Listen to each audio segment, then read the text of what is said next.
Welcome back, beautiful tri-state area. You're listening to a moment of Zen right here on 710 WOR, the voice of New York iHeartRadio. I'm your host, Zen Sams. Coming up in our disability awareness segment brought to you by OGPay.com, today we're featuring medical mama and influencer Dawn Cosgrove. Dawn is a 52-year-old mother of 5, married to Tom for almost 20 years. She has a 28-year-old stepson, 25, 27, and 28-year-old daughters, and 2 granddaughters. In 2016, she and Tom adopted Pari from India. Little P was diagnosed with a condition called MOPD-CENPJ. It stands for Microcephalic Osteodysplastic Primordial Dwarfism, a very rare genetic disorder that primarily affects a person's growth and development. To make matters worse, in 2019, they discovered that little P also had a gene that causes limb-girdle muscular dystrophy, a group of genetic disorders that primarily affect the muscles, specifically the muscles of the shoulder and hips.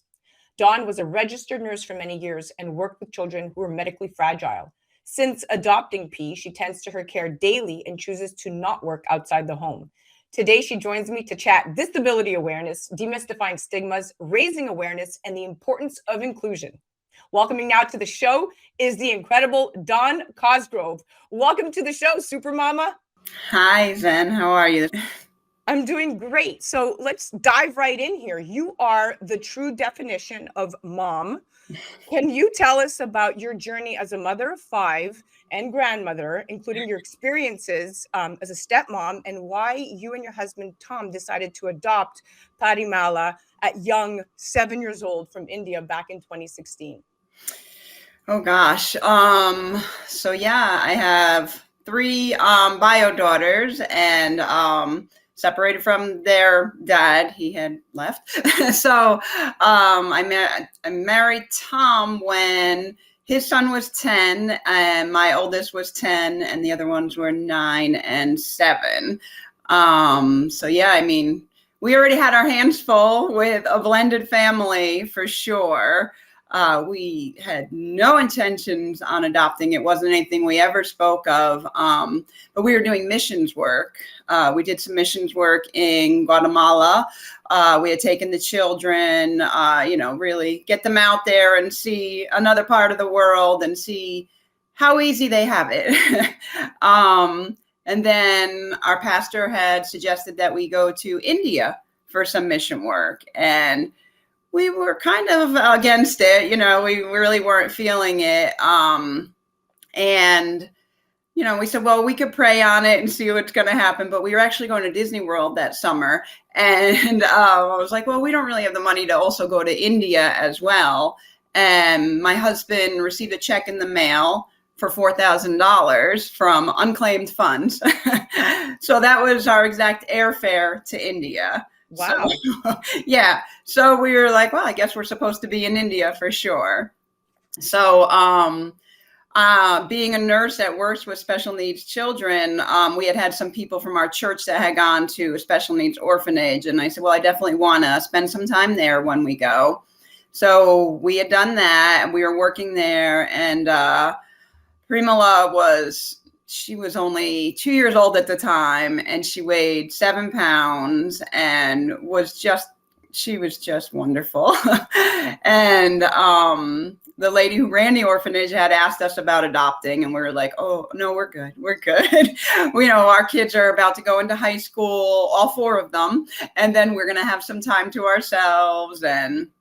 And she's from America and runs this special needs orphanage in India. And she contacted me through Facebook once I got home and said that people were looking to adopt her. And every time she prayed on it, all she got was us. So she said, if you could please just give it a chance and pray on it. And we did, and God pretty much hit us over the head with a hammer. Wow, what an incredible story. Now, how did you first learn about P's condition? Because this is a very rare genetic disorder we're talking about. Was it disclosed to you at the beginning? So they weren't really sure because it was India, and so they were thinking maybe she had Sickle syndrome. They had just kind of done some research on the internet. So, but, you know, in looking at her, I knew it had something to do with primordial dwarfism. So I had done some research, and the hospital in Delaware came up, Nemours Hospital, where they actually have a geneticist who specializes with MOPD.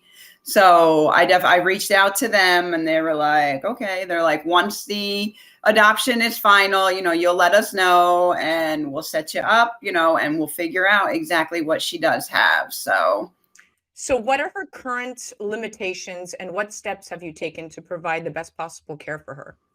So first, I just wanted to say she has just type CENPJ. So they've categorized the kids. There's about 250 kids in the whole world, and there's 2 doctors, one in Scotland and one in Delaware, who have categorized the kids into, you know, different categories by their DNA and their genetic makeups and their characteristics.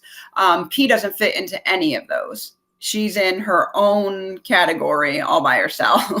So they can't really predict what it's going to be like, you know, in the future, or what medical problems she'll have.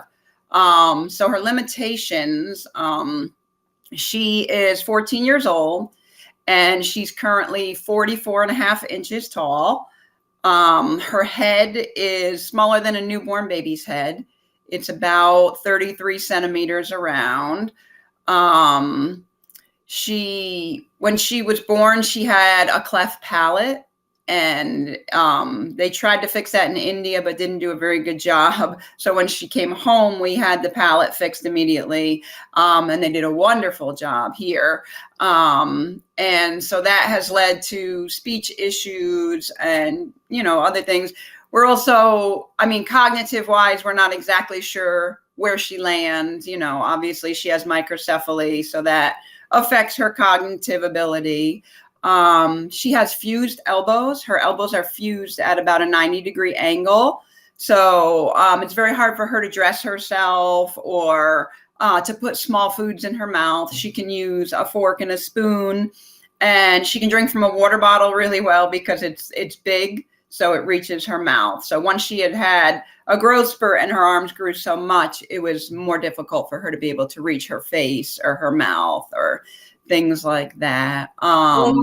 It's interesting because this conversation is reminding me of God never gives you more than you can, than you can handle. And you had a career as an RN and worked with medically fragile children. How has your background in nursing influenced your approach to caring for P and advocating for disability awareness? Well, it's funny because I said God he starts that plan way earlier than we could even think of. I started working with special needs kids when I was 18. So, and I just had such a love for them from day one. So my background has really helped a lot. A big thing I would say, even I worked in a lot of the school systems and a lot of the programs, like, locally with the kids that I worked with. I would go with them to school if they needed a nurse. And so I was able to know that there wasn't a program that was going to be appropriate for her. I knew that right off the bat. So that's why I stopped working and I've been home with her. I mostly homeschool her. The school is responsible, though. They do send a teacher out when they have one. And you're doing it all. You're doing it all at this point. Pretty much, yeah. Yeah. I drive her to PT, OT, and speech. I do the education. She gets music therapy remotely. So on the computer, we're able to do that. And then I take her to therapeutic horseback riding, art class. She just got her orange belt in Taekwondo, dance class. So I try to keep. You are such a good mom, Dawn. You are incredible. Now, could you share maybe some of the challenges, you make it sound easy, that you faced as a caregiver for a child with a rare genetic disorder and how you've overcome them?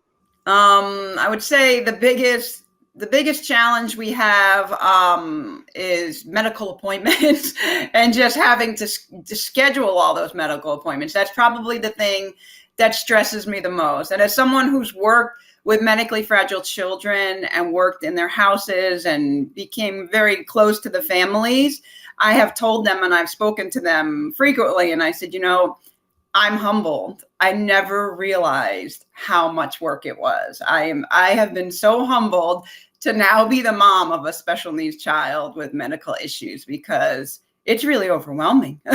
And Well, she's generally healthy. you have your work cut out for you on every level. Now, you deal with a ton of nasty comments on social media from people who are ignorant and uneducated and lack empathy. What Yes. stigmas do you wish to demystify when it comes to P's disability? She's just a 14-year-old girl. She's a teenager. There's, people will say stuff about her, that she looks different, or she shouldn't be here. And, who are you to say that? She's a 14-year-old girl. She's a teenager. She has fun. She enjoys life. She is just the biggest comedian that you will meet. And she has such a zest for life. She really does. And she loves Jesus. I mean, she will tell everybody about Jesus being in her heart.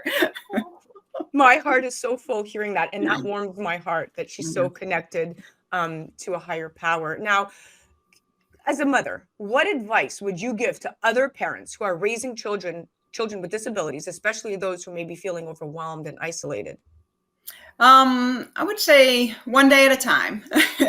I really try to just focus on what's on our schedule for today. And one of the things that we deal with P a lot is trauma. So besides the medical issues and everything, she has a lot of trauma from being in an orphanage for 7.5 years and God knows what else.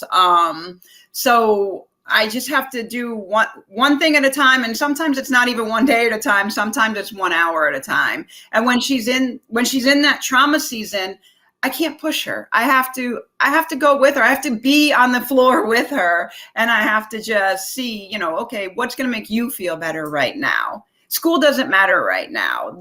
Sports don't matter right now, whatever. What matters right now is P's well-being and her getting through the day, and in whatever way it looks like. So I think it's okay. Like if you have an autistic child or something like that, and they want to stim by watching something on their iPad, it's okay to do that. You don't have to feel guilty about it. And I have probably up until this year. So you're doing a great job. You have done more than the average person could provide in your circumstances, and you are doing a phenomenal job. And like you said, when people notice, you are humbled by your process, but I am humbled by listening to your process. When I see you on social media and I see you post incredible videos of P really enjoying life and being happy, and people sending her gifts, I mean, what more can you do? So we have about a minute left, and this is the final question. So lastly, how has your nearly 20-year marriage to Tom provided support and strength throughout your family's unique journey? And do you have any tips for maintaining a strong and resilient partnership in the face of challenges? It's been a rough ride. It definitely has. I mean, our faith has definitely helped us through and brought us along. Tom is a teacher. He's a high school teacher. So he's been very good at supporting us and just, going with the flow of things. He's learned a lot over the years. I mean, being the dad to just a boy, and then suddenly he's a dad to 3 girls and now a special needs child. So he's really learned a lot. And you'll often find him like laying on the ground with P or reading a book or just snuggling. He really supports the older kids constantly. When they call, more often than not, they want to talk to dad. So because they have a question about whatever, finances or cars or something. So yeah, I mean, it's just, we just keep going. Keep going. Yes. And you have done an incredible job. We are out of time. Is there a piece of advice that you could give to your younger self? What would it be? Oh, don't think that your life is going to be this normal life. And what is normal? Like, just go with the flow. Whatever God's sending your way, accept it, that he knows what he's doing, and he's got a plan way bigger than what your plan could ever be. You are amazing. Thank you so much for joining us today. Thank you, Zen, so much for having me. Guys, that was our disability awareness segment brought to you by OGPay.com. That was the incredible Dawn Cosgrove, medical adoptive mama and influencer advocating for her daughter P. You can head directly to the gram at Lil_Miss_Sweet P. You're listening to A Moment of Zen right here on 710 WOR, the voice of New York iHeartRadio. We'll be right back after this. A Moment of Zen is brought to you by Caldwell Soames Incorporated, investing globally in transformative businesses like Original Digital Corporation, or ODC. ODC develops advanced consumer and commercial fintech solutions such as OGPay, which will transform the way you manage your money. From sending and receiving money globally for free, paying for goods and services in person and online, pay bills, buy and sell digital currencies, all while earning interest. OGPay is easy to set up, FDIC insured, and your information is secured. Check out OGPay.com.